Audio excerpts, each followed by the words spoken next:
ఈరోజు నేను ఒక విజన్ డాక్యుమెంట్ తయారు చేశాను. ఆ విజన్ డాక్యుమెంట్ గురించి ఎక్కువ నేను మాట్లాడను, ఎందుకంటే మళ్ళీ టైం లేదు కాబట్టి ఫొటోస్ కూడా కావాలి మీకు.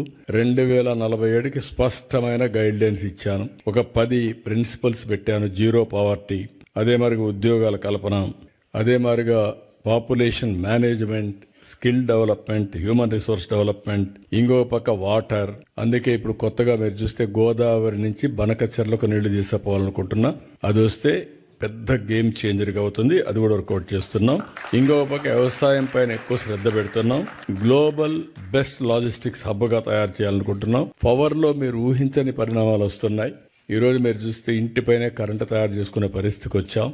అదే మరిగా ఈరోజు విండ్ పవర్ వచ్చింది, అదే మరి పంప్డ్ ఎనర్జీ వచ్చింది, గ్రీన్ ఎనర్జీ వచ్చింది. ఇప్పుడు ఆంధ్రప్రదేశ్కి ఒక గ్రీన్ హైడ్రోజన్ హబ్గా తయారయ్యేదానికి అవకాశాలు వచ్చాయి. దీనివల్ల కొన్ని లక్షల మందికి ఉద్యోగాలు వస్తాయి. పోర్ట్లు ఉన్నాయి కాబట్టి మన దగ్గర నుంచి మనం ఎక్స్పోర్ట్ చేసే పరిస్థితి కూడా వస్తుంది.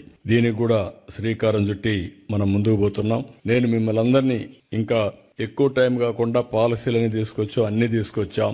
ఏ విధంగా మిమ్మల్ని అందరినీ విన్ విన్ సిచ్యువేషన్ లో ఆంధ్రప్రదేశ్ అభివృద్ధిలో కూడా భాగస్వాములు చేయాలని నేను కూడా ఆలోచిస్తా. ఫస్ట్ మీరంతా ఎన్ఆర్టీలో మెంబర్స్ గా తయారైతే ఒక డేటా బేస్ వస్తుంది.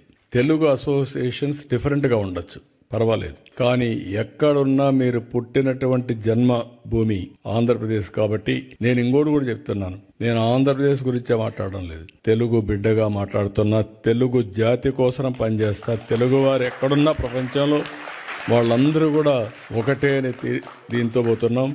మన తెలుగు జాతి బాగా అభివృద్ధి అయితే దేశం కూడా అభివృద్ధి అవుతుంది. మనం అందరం కూడా ఒక్కసారి ఇది కూడా గుర్తుపెట్టుకోవాలి. ఈరోజు నరేంద్ర మోడీ గారు ఒక డిటర్మినేషన్తో పనిచేస్తున్నాడు. ఈ దేశానికి ఏదో చేయాలని తపంతో పనిచేస్తున్నాడు. వికసిత్ భారత్ ఇచ్చారు, నేను స్వర్ణ ఆంధ్రప్రదేశ్ ఇచ్చాను. వాళ్ళు వికసిత్ భారత్లో భారతదేశాన్ని నెంబర్ 1 చేయాలంటే నేను స్వర్ణ ఆంధ్రప్రదేశ్, దానికంటే అన్ని రాష్ట్రాల కంటే నెంబర్ 1 తెలుగు రాష్ట్రాలు ఉండాలి, ఆంధ్రప్రదేశ్ ఉండాలని దానికి ఒక విజన్ తయారు చేశాను.